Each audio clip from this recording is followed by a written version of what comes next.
We have this notion that mental growth stops in adulthood.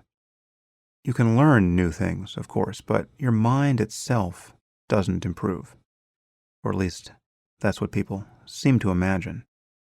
And so we seem to view our minds as being entirely distinct from our bodies, because we understand that physical training is real. There are people who lose 100 pounds and become competitive triathletes, right? Now, however rare those extreme transformations are, we know that they're possible. And the rest of us pursue our own efforts at physical self-improvement on that same landscape of possibility. We can see the landmarks. In fact, they're continually advertised to us. Every month we see a new celebrity who got in great shape for a film, for instance. So there are no secrets here. And if we don't decide to get in the best shape of our lives, starting right now, it's not because we didn't know that it was possible. But most of us are genuinely unaware that it is possible to change our minds. The concept of mental training is barely entertained. And yet there really are things we can do that lead to cognitive and emotional and even ethical changes that are wholly good for us. So it seems to me what we need is a new norm of human growth, where it's understood that growth is possible and even necessary, continuously throughout life, intellectually, in our relationships, in the way we prioritize the use of our attention. At what age do we learn how to have better conversations? At what age do we learn to have better conversations with ourselves? And at what age do we learn that any conversation with oneself, the very structure of our thinking, is in fact based on an illusion that creates so much suffering for us?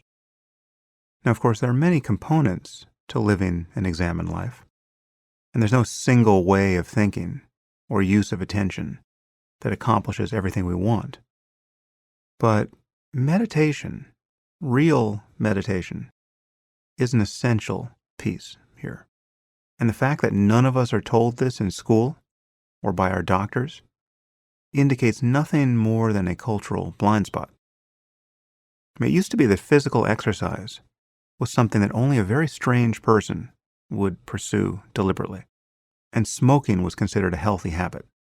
There were actually television ads in the 40s and 50s showing doctors smoking in their offices.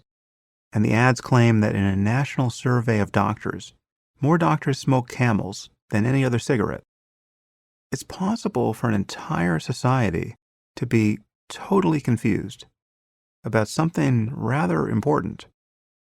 Now, anyone who has real experience with meditation knows that there's something to be discovered there that they were missing, and it's something that most people are still missing. And the fact that most people don't know they're missing it doesn't make it any less of a problem for them or for the rest of society. Once you know how to meditate, you see that more or less all of the world's chaos, apart from natural disasters, is born of our lack of insight into our mental lives. All the conflict between people and all the pointless suffering it causes, all the disorder in people's lives born of their own misbehavior, these are symptoms of people's minds being totally out of control. The next time something happens in your life that makes you angry, or afraid, or sad, how long will you spend locked in the prison of one of those emotions? And what will you do there? What indelible mark might you make in your life or in our world on the basis of one of those emotions? One benefit that people get from learning to meditate is the ability to simply let go of negative emotions. You can decide how long you want to stay angry for, right? That's a superpower when you look at what's happening in the world. You can get off the ride before you say or do something stupid that you'll later regret. Now, negative emotions aside, have you noticed how fragmented your attention has become? Have you noticed how hard it is to sit down and read a book for an hour?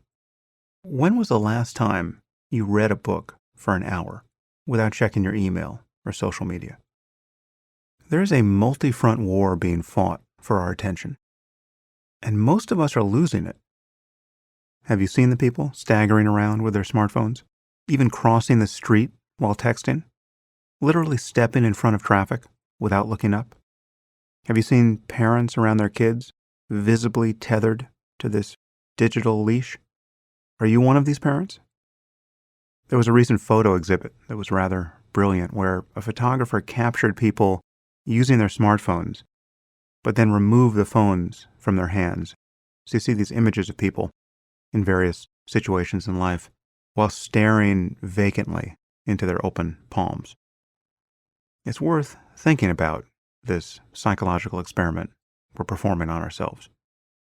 You will not learn to meditate by accident, and you won't learn it by jogging or hiking or playing music or doing any of the other things you do to feel good. Paradoxically, once you know how to meditate, you can experience the same insights into the nature of your mind while jogging and hiking and playing music and doing all the other things you like to do. But you are very unlikely to have these insights and experience the associated change in your perception of yourself and the world without explicitly learning the practice of meditation.